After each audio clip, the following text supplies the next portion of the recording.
Okay. Okay. All right, welcome students. Here we are, great class today, I hope, on Parshat Yitro. What could be a better chapter or a better Parsha to do? It's the first time we're going to see the Ten Commandments. It's shown again in Devarim 5, I believe it is. But this is the main first shot, the one they say over in Shul all the time. This week, stand up for the Ten Commandments. Okay, we're going to get to that. But first, one current event. There are many current events I could talk about. There's a dam leakage in a spillway, both spillways, in, what's the name of the place? It's a lake, basically, over there in California.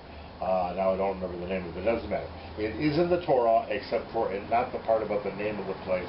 And so therefore, since it's not totally busted yet, and they didn't have the flood that they predicted, therefore I didn't put it in for today. But it is a current event. It is in the Torah. It says dam a number of times. It also says leakage, and it also says some other words about the dam also. It does not say the place, California, which is where it is. Anyway, that's one thing. A number of other stories. Of course, there's the Netanyahu-Trump meeting, but we don't know about it. We only know it's taking place, and that's not yet.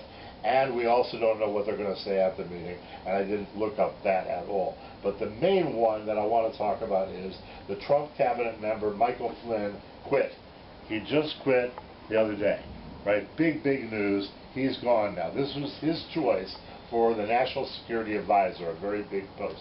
And he's been with Trump since pretty early on when he chose him to be working with him in some capacity, and he certainly went to a lot of things. I remember he was in Ohio, he was in Cleveland, Ohio, happened to be a black church there, which I do not know, but I am from Cleveland, and they went there to this place, and Trump was talking, but also Flynn said a few words at this place also, but now he's nothing. I'm not nothing. He was an ex-general, but the point, he retired, but he's not any longer security advisor. What happened? What happened was he did a legal thing. A totally illegal thing. He is the National Security Advisor after all, and he made a phone call, or had a phone call, with the Russian ambassador.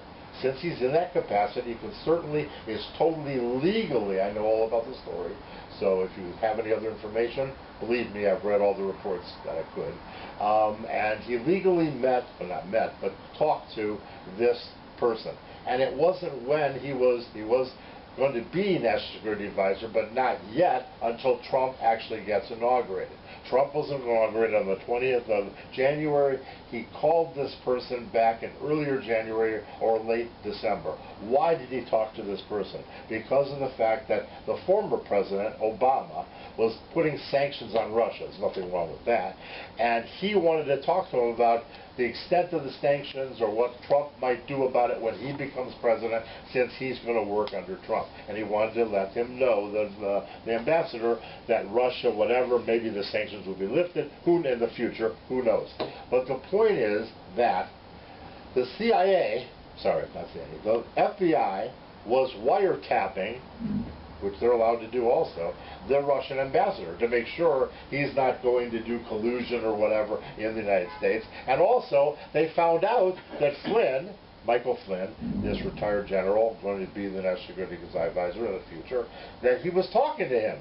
That's not wrong, but the fact is they had that information, and they leaked the information to who?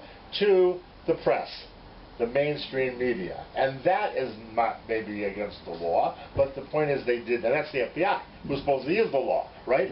Their heads of them, which is the Justice Department, at that time had a lady in charge of it who was temporary fixed between Obama and between who would be the Justice Department head, who is going to be, and now is, Sessions. He just got put in as the head of that. Basically, that's called Attorney General. So the Attorney General, replacing Lynch, right, the lady who was in charge before under Obama, but then there was a temporary in-between person, still an Obama person, and she didn't want to do the things Trump wanted to do when he came in. There wasn't Sessions yet because he hadn't been voted in by the Senate, hadn't been confirmed. Therefore, she went against him in many ways, and she was the acting person then when, in the temporary interim part, when Flynn made his phone call and it got found out about. So at any rate, she's involved also with this thing. Turns out, the main bad thing about it was he did a wrong thing. He did one thing wrong, Flynn. He did not tell the vice president, who was over him, what he did, that he talked to this person. That's the negative bad thing. He apologized to Trump, the president, and to Pence, right, the vice president, in the last couple days. But it's already out, it's in the press, and for reasons of national security, and so there shouldn't be blemishes on Trump, he decided to resign from the post. A lot of this stuff is sitting here in our report in the Torah. So let's see it. So here we go. Flynn's name itself is here. Flynn is spelled in English F-L-Y-N-N, but in Hebrew it's Pei Lamed Yud Nun. Not a final nun, and it's on the first page. Did you give them two of those? No. We're going to share. Oh, they're going to share. Okay, fine, good. All right. So that's nice that you share. I usually like that my own. All right. So Pei Lamed Yud Nun, it's not a final nun. And by the way, notice where it comes out. This happens to be this week's Parshat, the Ten Commandments. In the Ten Commandments, if I would have been Flynn, and I did whatever I did, if I knew I could get in the Ten Commandments, of course not maybe for a good thing, but still, maybe that's something, because hey, my name is actually in the Ten Commandments. And not only that, it's in the first two commandments. So it's Pei Lamed Yud Nun backwards. The Nun is not finalized. The Nun is sitting right over there. And that's the Nun of the first word of the Ten Commandments. Anochi Hashem Elokecha. The word Anochi, that Nun, is the Nun of Flynn's name. Who knew? Do you think he knew? I'm sure he did. And he probably doesn't care. Or maybe he does. At any rate, Flynn's in the Ten Commandments. Not only that, but his name happens to cross a word, and I may not be able to pronounce this. Usually Sarah helps me, but maybe you can help me out on. So the Pei of Flynn's name, and the next one down, the Resh, which is underlined because it's part of another word, Pei, Resh, Shin. Pei is Flynn, but Pei is also Pei, Resh, Shin. Paresh, it means quit. He quit. He quit would be who, how do you pronounce it? Parash? Parash,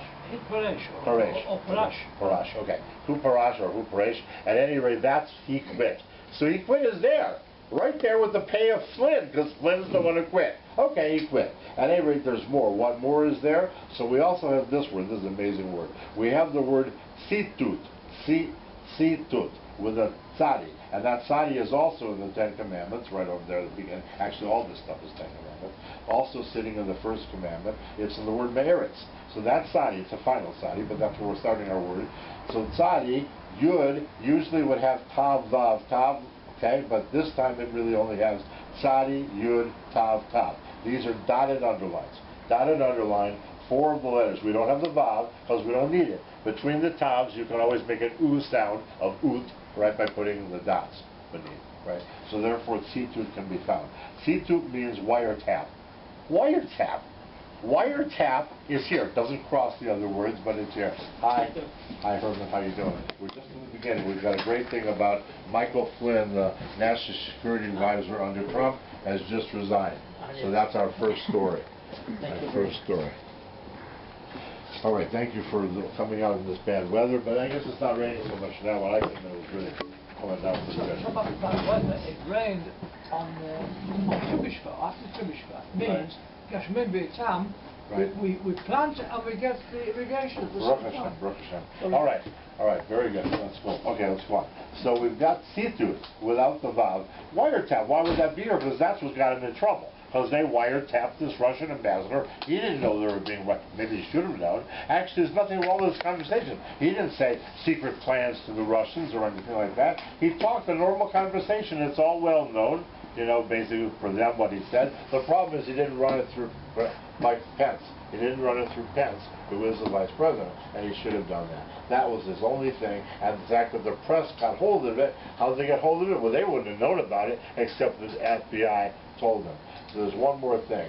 How do we know all this is related to the government? Because Memshalah, Prime Minister or whatever, but it also means government, and cabinet also means cabinet. You can use it for that word also.